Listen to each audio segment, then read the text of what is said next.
정말로 우리가 하나님의 아들들이라는 것을 증거에 나타내 보이게 될 때, 그것이 바로 그 앞에 있는 말씀, 원수를 사랑하고 나를 괴롭히고 협박하고 힘들게 하고 계속해서 그렇게 하는 거예요. 우리 인간의 심정은 안 된다고 그랬습니다. 인간의 능력으로 안 된다고 그랬습니다. 우리 그 본성으로는 도저히 있을 수 없는 일입니다. 참아주는 거, 사랑한다는 거. 주님의 마음으로 주님을 깊이 생각하면서 그렇게 하는 거, 그것이 바로 하나님의 아들된 증거라는 것입니다. 이미 하나님의 아들들이 되었으니까, 예수님도 구원받았으니까 반드시 그렇게 해야 된다는 말씀인 것입니다. 그럴 때 하나님께서 우리를 보시기에 너희는 하나님의 아들들인 것이 확실하구나, 그렇게 하나님께서 인정하실 것이고, 함께 교회에 된 모든 성도들이 아, 저 사람은 예수님도 구원받아서 진짜 교회구나, 세상 사람들도 우리를 볼 때 저 사람은 나와 정말로 구별된 사람이구나, 저 사람 믿는 예수 그리스도는 어떤 분이실까, 저 사람이 알고 있는 하나님은 어떤 분이실까 궁금해할 것 아니겠습니까? 이것을 우리가 깊이 생각하게 됩니다. 그 다음에 마지막 세 번째입니다. 세상과 구별된 교회의 거룩한 모습입니다. 그래서 이제 마태복음 5장 46절로 47절까지 나와 있습니다.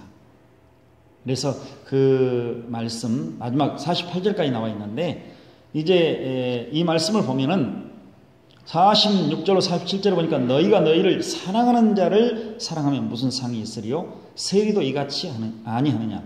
47절에 또 너희가 너희 형제에만 무난하면 남보다 더하는 것이 무엇이냐. 이방인들도 이같이 아니하느냐. 말씀하셨습니다. 세리 이방인들, 그 당시에 아주 사람들에게 손가락질 당하고 못된 사람들이라는 그런 말을 들은 것입니다. 특별히 이방인들은 예수 그리스도를 믿지 아니하는 사람들, 그것을 가리키고 있는 거 아니겠습니까? 세리들은 탐욕에 휩싸인 사람들, 자기 유익만 취하는 사람들, 어떤 수단과 방법을 가리지 아니하고 내 재산을 챙기고 나의 모든 것을 챙기는 사람들, 내 유익만 챙긴다고 말씀입니다. 세상 사람들, 아주 그때 당시 아주 좋지 않는 평판을 받았던 사람들 아니겠습니까? 이런 사람들도 자기에게 잘해준 사람은 잘해주고 사랑한 사람은 사랑해주고 좋게 대한 사람은 좋게 대한다, 이 말씀입니다. 근데 교회에도 그렇게 한다면은 그들과 똑같지 않겠느냐, 그런 의미의 말씀인 것입니다.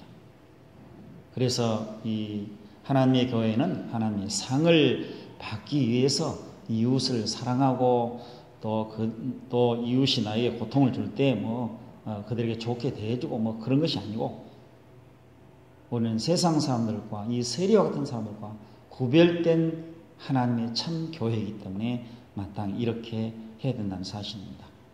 교회라는 이름을 가지고 있는 사람이 자기와 친한 사람들만을 사랑하고 친절하게 대하게 된다면, 이러한 사람들은 예수님께서 명령하신 내 이웃을 내 자신처럼 사랑하라, 그런 말씀을 따라 행하지 않는 자가 될 수밖에 없다는 사실입니다. 그래서 우리 예수님께서 마태복음 5장 48절 말씀을 통해서 그러므로 하늘에 계신 너희 아버지의 온전하심과 같이 너희도 온전하라, 그렇게 말씀을 하고 있습니다. 여기 하나님 아버지의 온전하심은, 하나님은 항상 계속해서 언제나 변함없이 온전하신 분이십니다. 근데 너희도 온전하라, 이 명령형으로 되어 있는데 명령형보다는 미래 형태로 되어져 있습니다. 그래서 하나님의 교회는 하나님의 온전하심, 교회가 아무리 우리가 온전하게 하나님 앞에서 행한다고 하지만 하나님 보시기에는 온전치 못합니다. 우리 자신들을, 저를 볼 때에도 하나님 앞에서 나는 온전하다 그렇게 말할 수 없습니다. 항상 부족하고 연약하거든요. 온전치 못하거든요. 그러니까 항상 하나님의 그 온전하심처럼이라고 되어 있기 때문에 유사성을 말하는 것이지, 하나님의 온전하심에 완전히 이르라 그런 말씀 아니거든요.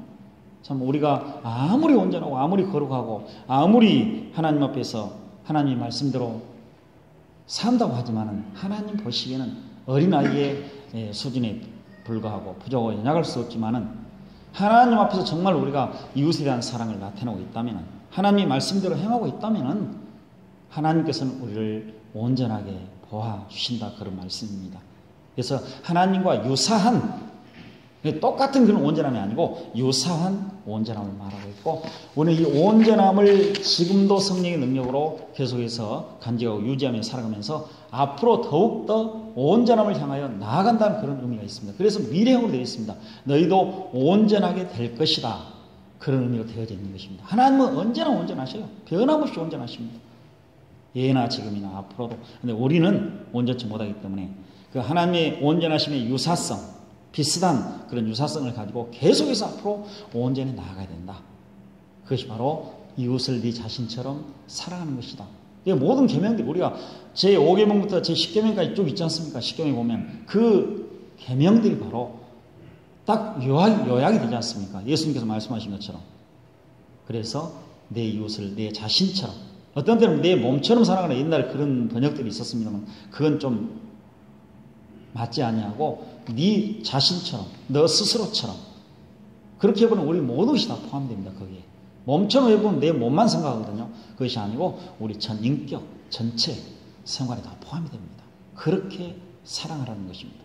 사랑은 율법의 완성이라, 또 사랑은 이웃에게 나쁜 것을 하지 않는다, 그렇게 말씀을 하고 있습니다.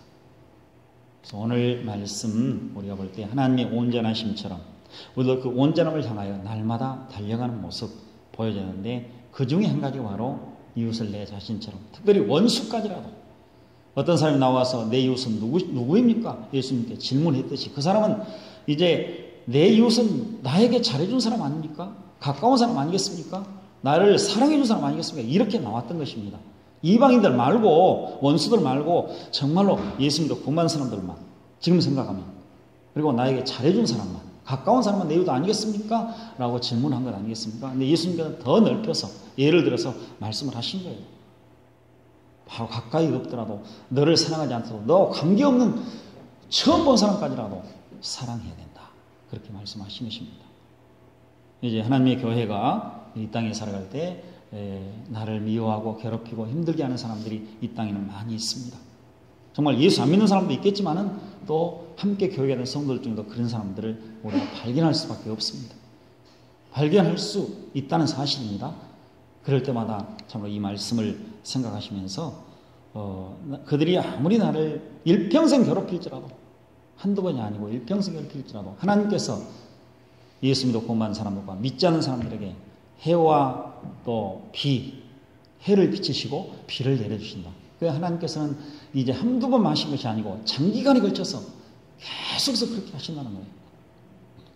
그 하나님을 우리가 깊이 생각하면서, 또 하나님께서 예수 그리스도는 우리를 정말 우리가 제 허물로 죽어 있었고 하나님이 원수로 행하고 있을 때 우리를 사랑하셔서 구원하셨는데, 그걸 깊이 생각하면서 우리도 원수에 대한 사랑을 성령의 능력으로 잘 감당을 해야 된다는 사실입니다.